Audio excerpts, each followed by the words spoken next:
ওয়াকফ সংশোধনী আইনের বিরুদ্ধে বিভিন্ন জায়গায় বিক্ষোভ প্রতিবাদ দেখানো হচ্ছে। কোথাও কোথাও এই বিক্ষোভ রীতিমতো অশান্তি এবং উত্তেজনার আকার নিচ্ছে, যেমনটা দেখা গিয়েছে মুর্শিদাবাদে। এবার উত্তেজনা ছড়ালো দক্ষিণ চব্বিশ পরগনার ভাঙড়ের বাসন্তী হাইওয়ের বৈরামপুর এলাকায়। আসুন বিস্তারিতভাবে আপনাদের জানাই যে ঠিক কি ঘটেছে। সোমবার কলকাতায় প্রতিবাদ আন্দোলনের ডাক দেয় আইএসএফ। সেই কর্মসূচিতে যোগ দিতে যাচ্ছিলেন বেশ কিছু আইএসএফ এর কর্মী সমর্থক। তবে সেই প্রতিবাদ আন্দোলন কর্মসূচিতে যোগ দিতে যাওয়ার পথে পুলিশ আইএসএফ কর্মী সমর্থকদের বাধা দেয়। আটকে দেওয়া হয় আইএসএফ কর্মী সমর্থকদের গাড়ি। ভাঙড়ের বাসন্তী হাইওয়ের বৈরামপুর এলাকায় ঘটে এই ঘটনা, যার জেরে পাল্টা পুলিশকে ঘিরে বিক্ষোভ দেখাতে শুরু করেন আইএসএফ এর কর্মী সমর্থকরা।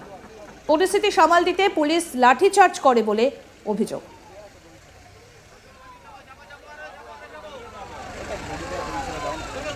আস্তে আস্তে এগিয়ে চলুন, আস্তে আস্তে।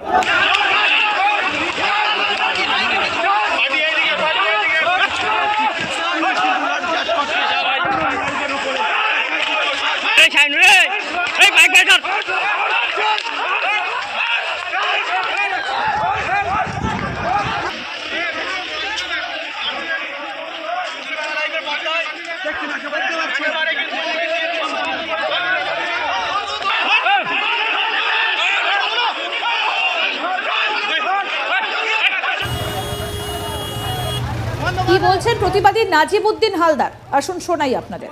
উদ্দেশ্য ছিল ওয়াকফ বিরুদ্ধে আন্দোলন, সেটা আমাদের শিয়ালদা হবার কথা ছিল, সেইভাবে আমরা সন্দেশখালী থেকে বার হয়েছি।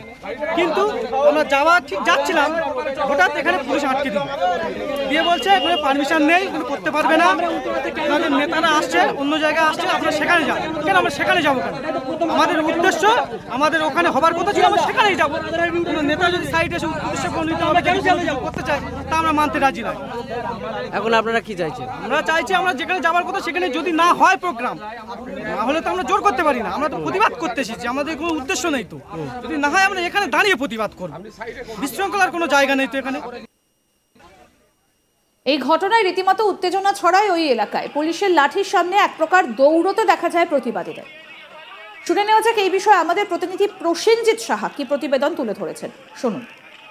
ওয়াকফ সংশোধনী বিল নিয়ে রাজ্য রাজনীতি তোলপাড়, আর এরই মধ্যে সোমবার কলকাতায় প্রতিবাদ আন্দোলনের ডাক দিয়েছে আইএসএফ। আর সেই আইএসএফের ডাকে হওয়া প্রতিবাদ আন্দোলনে যোগ দিতে যাচ্ছিলেন আইএসএফ কর্মী সমর্থকরা, এছাড়াও বেশ কিছু মুসলমান সংগঠনের লোকজন। আর সেই পথে যাওয়ার সময় তাদেরকে বাধা দেয় কলকাতা পুলিশ। ভাঙড়ের বাসন্তী রাজ্য সড়কের অন্তর্গত বৈরামপুর এলাকাতে, সেখানে কার্যত এই কলকাতাগামী যে সমস্ত আন্দোলনকারী বা বিক্ষোভকারীরা ছিলেন তাদের পথ আটকে দেওয়া হয়, তাদেরকে কলকাতায় যেতে বাধা দেওয়া হয়। বিশেষ করে ভাঙড়ের বিভিন্ন প্রান্ত থেকে মানুষজন যেমন যাচ্ছিলেন, তেমনি যাচ্ছিলেন সন্দেশখালী এলাকা থেকে, মিনাখা এলাকা থেকে এবং আশপাশের আরও বিস্তীর্ণ এলাকা থেকে বহু মানুষজন যাচ্ছিলেন, যারা কিনা কলকাতাতে এই আইএসএফের ডাকে যে ওয়াকফ সংশোধনী বিলের যে প্রতিবাদ আন্দোলন রয়েছে, যে বিক্ষোভ আন্দোলন রয়েছে, সেখানে যোগ দিতে। আর সেখানে যাওয়ার সময় তাদেরকে কলকাতা পুলিশের তরফ থেকে তাদের রাস্তা আটকে দেওয়া হয়, তাদেরকে যেতে বাধা দেওয়া হয়। আর এই ঘটনাকে কেন্দ্র করেই দক্ষিণ চব্বিশ পরগনার ভাঙড়ের বৈরামপুর এলাকাতে সেখানে কার্যত পুলিশের সাথে এই সমস্ত আন্দোলনকারী বা বিক্ষোভকারীদের কিন্তু বচসা বেঁধে যায়। বচসাকে কেন্দ্র করে ধস্তাধস্তি হয় এবং সেখানে পরিস্থিতি এতটাই উত্তপ্ত হয়ে ওঠে যে পরিস্থিতি সামাল দিতে কলকাতা পুলিশকে লাঠিও চালাতে হয়। গোটা ঘটনাকে কেন্দ্র করে যথেষ্ট উত্তেজনা ছড়ায় ভাঙড়ের এই বৈরামপুর এলাকাতে। দীর্ঘক্ষণ ধরে কার্যত এখানে যথেষ্ট উত্তেজনা থাকে এবং পরে বিশাল পুলিশ বাহিনী ঘটনাস্থলে আসে এবং পরিস্থিতি সামাল দেয়। আইএসএফ নেতৃত্বরাও তারাও সেখানে আসেন এবং তারা এসে এই উত্তেজিত জনতা বা উত্তেজিত যে কর্মীরা ছিলেন তাদেরকে কিন্তু বোঝান এবং তারা যাতে এখানে কোনো গণ্ডগোল অশান্তি না করে তারা যাতে পুলিশের যে কথা সেটা শোনেন, সেই বার্তা তারা দেন। কিন্তু এই বিক্ষোভকারীরা বা আইএসএফ কর্মী সমর্থকরা বা অন্যান্য যেসব মুসলমান সংগঠনের তরফ থেকে যে সমস্ত মানুষজন যাচ্ছিলেন এই কলকাতার সভায় যোগ দিতে, তারা কার্যত পুলিশের কথা শুনতে নারাজ ছিলেন।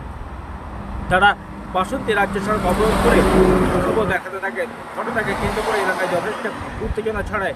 দীর্ঘ প্রায় 2 ঘন্টা পর পরিস্থিতি স্বাভাবিক হয়।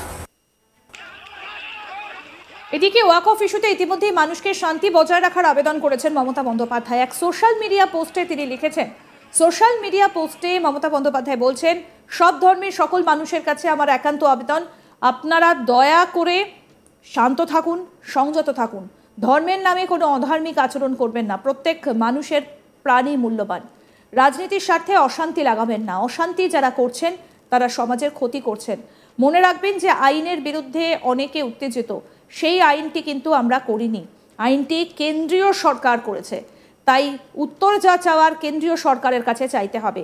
আমরা এই বিষয়ে আমাদের বক্তব্য স্পষ্টভাবে বলছি, আমরা এই আইনকে সমর্থন করি না, এই আইন আমাদের রাজ্যে লাগু হবে না, তাহলে অশান্তি কিসে?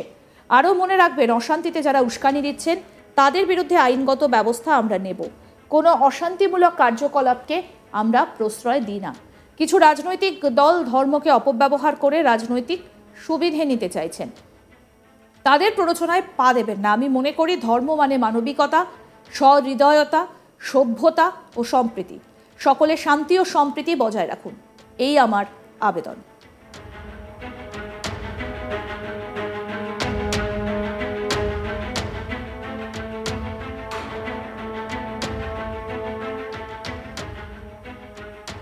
আবার উত্তপ্ত হয়ে উঠেছে দক্ষিণ 24 পরগনার ভাঙড় এলাকার বাসন্তী হাইওয়ে। ওয়াকফ সংশোধনী আইনের বিরুদ্ধে বিভিন্ন জায়গায় বিক্ষোভ প্রতিবাদ দেখানো হচ্ছে, কোথাও কোথাও এই বিক্ষোভ রীতিমতো অশান্তি উত্তেজনার আকার নিয়েছে, যেমনটা দেখা গিয়েছে মুর্শিদাবাদে। এবার উত্তেজনা ছড়ালো দক্ষিণ 24 পরগনার ভাঙড়ের বাসন্তী হাইওয়ের বৈরামপুর এলাকায়।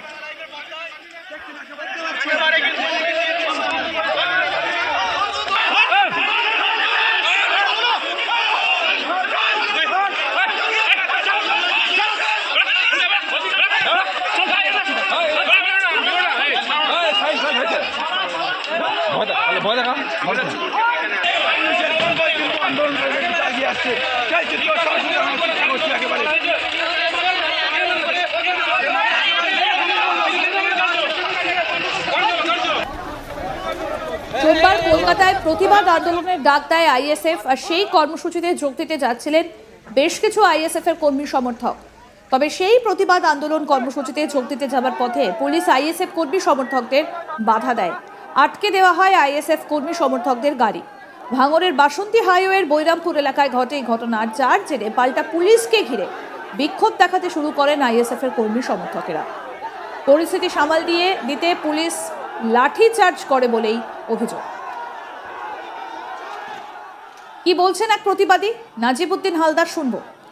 আমাদের উদ্দেশ্য ছিল ওয়াকফ বিরুদ্ধে আন্দোলন, সেটা আমাদের শিয়ালদা হবার কথা ছিল, সেইভাবে আমরা সন্দেশখালী থেকে বার হয়েছি, কিন্তু আমরা যাচ্ছিলাম, হঠাৎ এখানে পুলিশ আটকে দিয়ে বলছে এখানে পারমিশন নেই, করতে পারবে না, আমাদের নেতারা আসছে অন্য জায়গায়। আরো আপডেট পেতে দেখতে থাকুন আজ তাক বাংলা, সাবস্ক্রাইব করুন, নোটিফিকেশন পেতে বেল বাটন অপশন প্রেস করুন, হোয়াটসঅ্যাপেও ফলো করুন আজ তাক বাংলা।